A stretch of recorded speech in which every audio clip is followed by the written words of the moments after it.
Sir John French set out the case for the Western Front very clearly, and his successor Haig was to do the same. They argued that the bulk of the German army was there, and the war could not be won unless it was beaten. Moreover, any British lack of commitment to the Western Front might weaken French resolve, and so imperil the very existence of the Entente. The war had already begun to transform the British army. At the outbreak, the regular army numbered almost 247,500 men.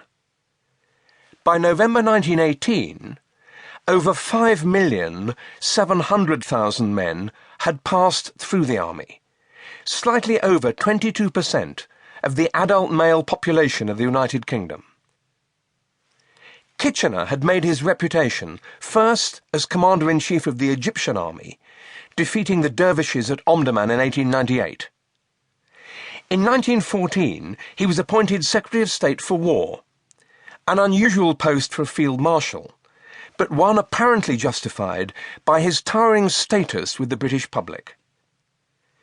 Kitchener's virtues and vices were alike on a grand scale.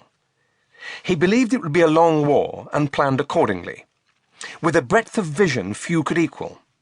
He was enormously hard-working and energetic, but he was not a team player. He had little regard for politicians, and increasingly became an isolated, rather forbidding figure.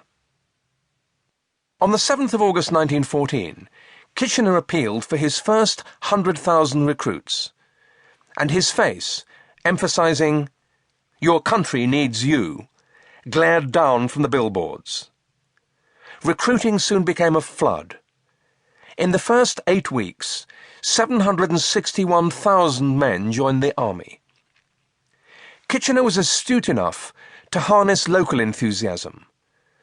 Some of the most distinctive of his new army units were the PALS battalions, raised by mayors and corporations, or recruiting committees of local industrialists.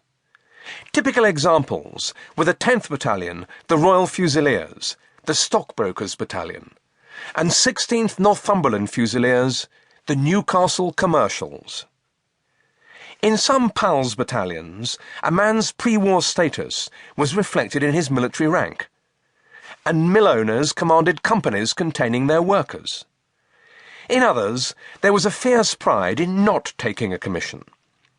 In the ranks of 13th Royal Fusiliers, the Sportsmen's Battalion, there were 2 England cricketers. The country's lightweight boxing